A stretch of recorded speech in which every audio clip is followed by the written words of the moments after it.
Ini cerita tentang desa terpencil di suatu daerah di Pulau Jawa. Namaku Alia, seorang peneliti antropologi. Aku ditugaskan untuk memetakan desa-desa kuno di pegunungan Jawa.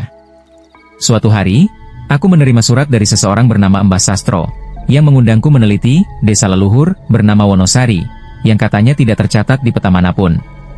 Perjalanan ke sana tidak mudah, jalan sempit, tak beraspal, melewati hutan rimba, dan akhirnya sampai di desa yang sunyi, tertutup kabut meski hari masih siang.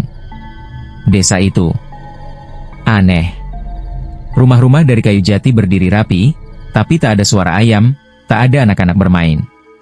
Penduduknya berpakaian tradisional seperti dari abad lalu, menatapku dengan mata kosong, tersenyum kecil tanpa berkata apa-apa. Aku menginap di rumah Mbah Sastro, seorang pria tua dengan wajah keriput namun mata tajam. Ia menyambutku hangat, namun berkata, "Jangan keluar rumah setelah maghrib, Enduk. Apapun yang kau dengar, abaikan saja." Aku tertawa gugup, mengira itu hanya mitos lokal. Tapi malam itu, tepat setelah adzan maghrib, desa tiba-tiba sunyi senyap. Tidak ada lampu, tidak ada suara jangkrik. Lalu aku mulai mendengar suara. Dan jika kau mendengar cerita tentang desa ini, jangan pernah cari desa Wonosari.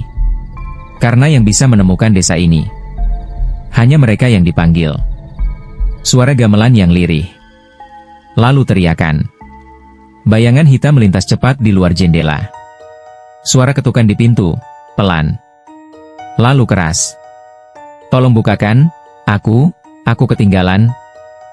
Aku menahan napas di balik pintu kamar, mencoba mengabaikan semuanya. Tapi ketika kutoleh ke cermin, aku melihat bayangan sosok wanita di belakangku, bermata putih, berdarah, wajahnya hancur. Pagi harinya, aku mendesak Mbah Sastro untuk menjelaskan. Ia akhirnya bercerita, desa ini pernah dibakar penjajah tahun 1947. Seluruh penduduk, termasuk istri dan anak-anakku, dibakar hidup-hidup di balai desa saat sedang menggelar pernikahan massal. Sejak itu, desa ini seperti terjebak dalam lingkaran. Kami, yang tersisa, tidak bisa pergi. Dan mereka yang datang, tak selalu bisa pulang. Aku kaget. Ingin lari. Tapi jalan satu-satunya sudah tertutup kabut tebal, dan GPS tidak berfungsi.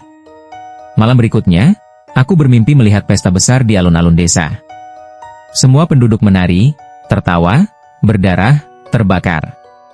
Aku berdiri di tengah mereka, mengenakan kebaya merah, seperti pengantin. Saat aku bangun, bajuku berlumur tanah, dan di tanganku ada karangan bunga layu.